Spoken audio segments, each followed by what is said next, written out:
On essaie de nous séparer. Bonjour Guillaume, édito. Vous nous dites que c'est la confusion au sommet de l'État. Hein. Oui, c'est ça, Romain, c'est ça. Hier encore, on habitait un pays qui s'appelait la République française. Et puis le début de la crise du coronavirus, on a l'impression qu'on s'enfonce chaque jour un peu plus dans un monde parallèle, une patrie inconnue qui ressemble finalement davantage à Brésil qu'à notre cher et vieux pays. Le 15 mars, on nous a dit, par exemple, la situation sanitaire est grave. Vous allez être confinés. Mais en attendant, allez voter. On nous a dit, faites-vous un mot d'autorisation à vous-même pour sortir. Et on nous a dit, lorsque le coronavirus faisait 1000 morts par jour, que le masque était inutile. Et puis, à 200 morts par jour, on nous a dit, le masque est obligatoire. On nous a dit, on ferme les frontières pour vous protéger du virus. Sauf avec les pays de l'Union européenne, qui sont pourtant parmi les plus touchés au monde. On nous a dit de ne pas faire de jogging entre 10h et 19h. Résultat, tout le monde a couru à la même heure.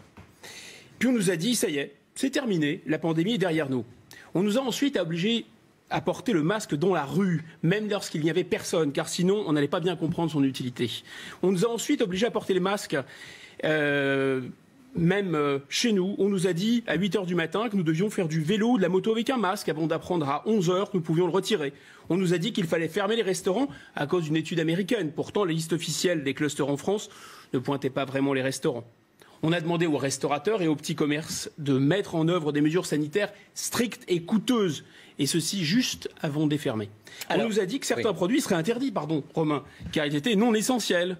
On nous a dit que les librairies ferment, mais les boutiques de téléphonie restent ouvertes. On nous a dit qu'on n'aurait plus le droit d'acheter des livres en grande surface, mais qu'il fallait les acheter en ligne, mais que ce n'était pas bien d'aller sur Amazon. On nous a dit que nous pourrions désormais nous déplacer jusqu'à 20 km de chez nous.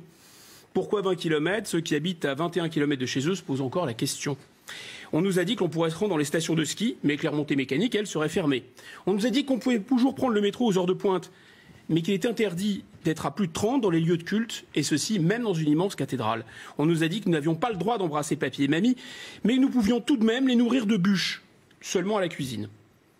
On nous a dit qu'un décret allait encadrer la vente des sapins de Noël. Ouf. On nous a dit que la grande roue de Lille pourrait continuer à tourner, mais toute seule et à vide. Alors, selon vous, cette incohérence ne concerne-t-elle que les sujets sanitaires ? Hélas, non, Romain, je ne le pense pas. Juste avant la crise sanitaire, prenons qu'un exemple de nature économique, disons, la priorité, par exemple, était de rembourser la dette et même quoi qu'il en coûte.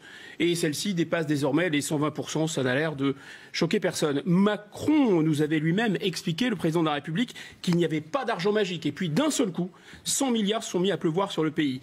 Et je pense que l'incohérence s'est infiltrée un peu partout, sur tous les dossiers. Et on nous a dit d'ailleurs qu'on ne reviendrait pas sur l'article 24 du projet de loi sur la sécurité globale, avant de nous dire qu'un comité d'experts allait réfléchir à sa réécriture, et avant encore de se dédire et de rappeler finalement que c'était aux parlementaires d'adopter les lois. Alors comment expliquer cela au sommet de l'État ?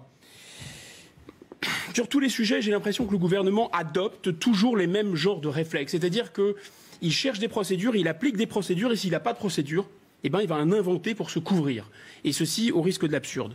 En fait, depuis les années 70, il faut prendre un peu de recul, les hauts fonctionnaires ont conquis le pouvoir politique.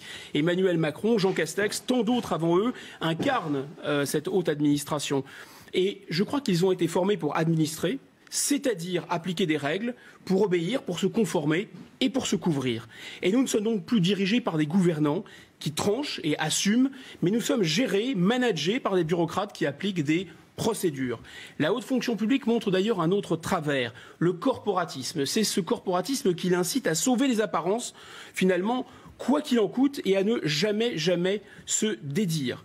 Ces bureaucrates affichent enfin une forme de paternalisme. Leur grand truc, c'est de prendre le peuple pour un grand enfant à qui on ne peut pas tout dire. Et on ne doit pas tout dire d'ailleurs. Mais un détail échappe à nos gouvernants. Ce grand enfant, un peu bébête, c'est à lui et à personne d'autre qu'appartient le pouvoir en démocratie. Guillaume Bigot, merci Guillaume. Ça veut dire qu'on est géré comme une administration et pas comme un pays. On est géré par des technocrates. C'est ce que même s'ils sont convertis au management global et eurolibéral, oui, absolument.